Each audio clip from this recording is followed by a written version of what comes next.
Hi guys, Ben and Grits here, just hanging out. Just trying to look at things from every angle we possibly can out here. Yep. Isn't that, what it's all about? Yeah. Gaining a new perspective on life? Yeah, I guess so. Yeah. Just don't know why you got to do it that way, but all right. Grits. Anyways, like we said before, we're going to show you the videos of the 100-mile wilderness. We had a pretty good time through there. It took us 9 days. We wanted to take our time to make sure that we didn't get injured or anything like that. And we had plenty of food and whatnot, so why rush things and risk injury? So here you go. We've split it up into 2 videos just because we have a lot to show you. Thanks again for following and sharing the adventure with us. Yeah, I'm hungry, so I'm a little sidetracked. But thank you.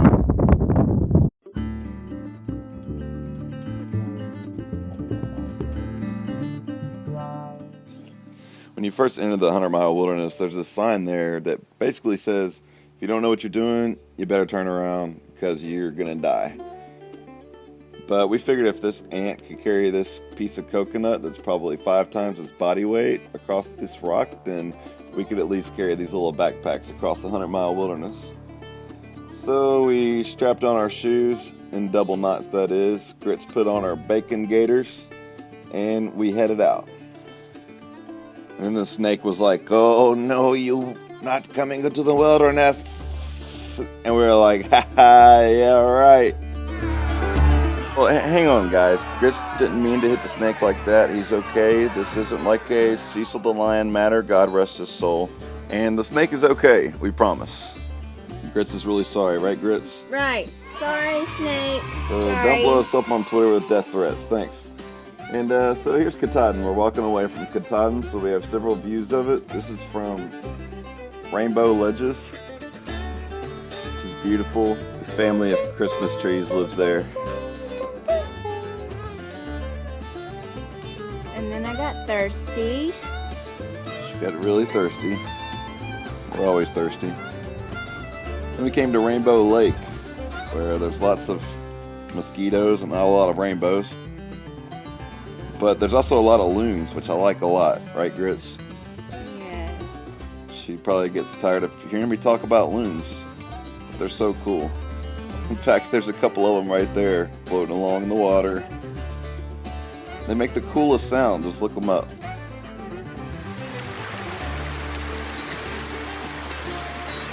This is around the time that Grits started complaining about her blisters, which, I mean, I get it. Their blisters are bad. They hurt. And, I mean, with every step you take, they're kind of painful and everything. So, I'm not blaming her for that, for slowing us down substantially. It's fine. Really, it's fine. No. But then she was all like, Goodness gracious me, these blisters are killing me.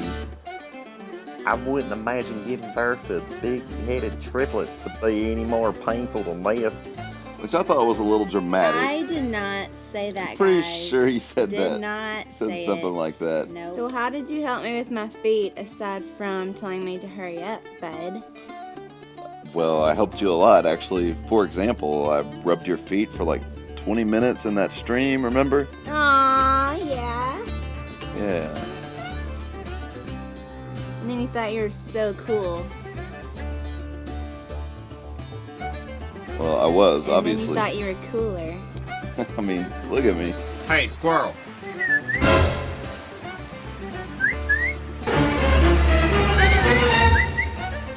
There's that. Then Grits gave me an icing-covered pine cone as a reward for rubbing her feet. And then I took you to the water park. The next day, Scott Jurek, who was attempting to break the Appalachian Trail assisted through hike record, passed us on the trail, and he was nice enough to take a selfie with us. And this guy averages about 47 miles per day. That's right. The very next day, he actually broke the record by beating the previous person, Jennifer Farr Davis, by like 3 hours, which is pretty amazing. He hiked the entire trail, and I don't know, I think it was like 46 days or something. Just crazy. He looked extremely tired. So at this point, I was feeling and smelling pretty funky. And we came across this beach, so we got in. That's right. I went for a swim. Then I exfoliated my skin for a while. Such a diva. It was beautiful. This is the other side of that same lake there. Trail runs right along it.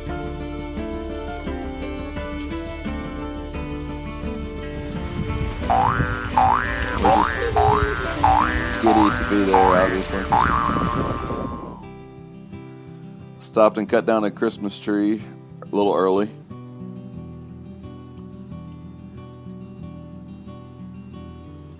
Then we saw some ducks.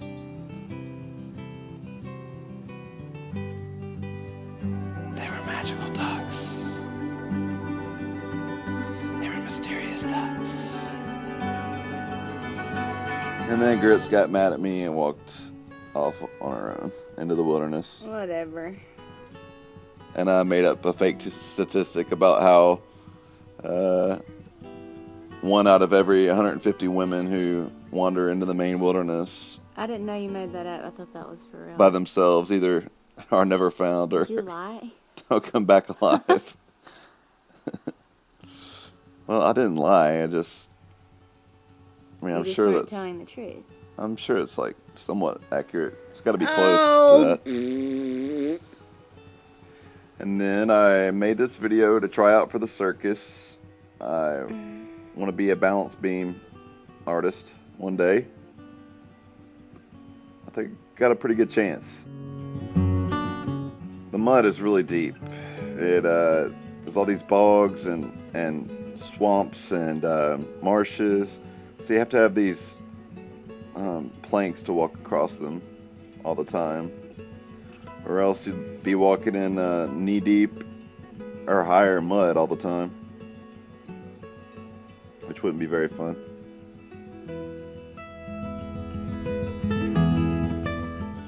Here we found a little secluded beach on Joe Mary Lake. It's really beautiful. The water was just extremely clear, just like everywhere else up here.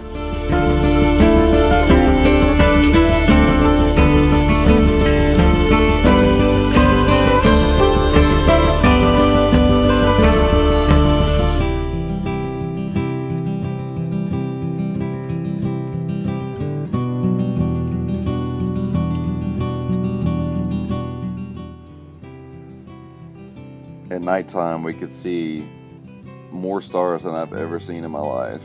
It was amazing. Billions and billions of stars. We could see the entire Milky Way galaxy across the sky. I mean, it was just breathtaking.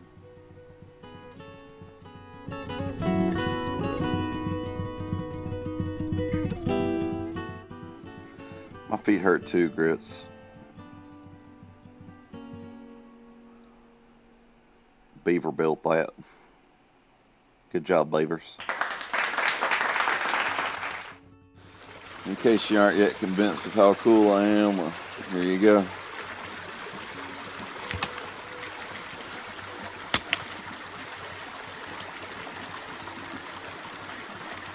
Whoa!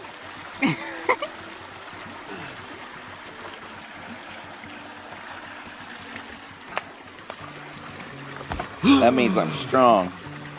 While I was doing all that, Grits was hanging out looking like Crocodile Dundee, eh? It's the top of White Cap Mountain. This is the first mountain above 4,000 feet, I believe, since Katahdin.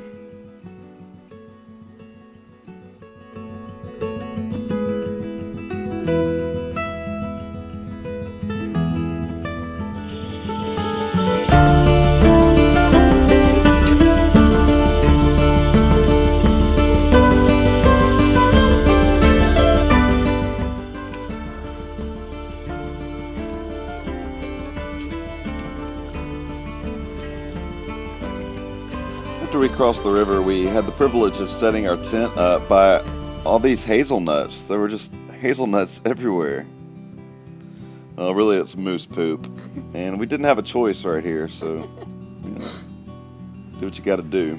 The campsite we found the next day was under this halfway fallen tree. I mean, it had already fallen. It was just propped up on another tree. So I did the trail a service by getting it out of the way to make sure it didn't fall on us or anybody else. And again, if you weren't convinced of how cool I am, well, there you go. That's right.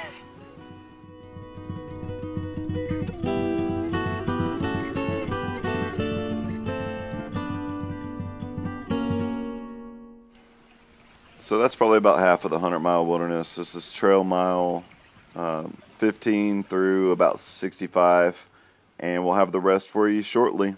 Thanks for watching, everybody. Thanks. Bye-bye.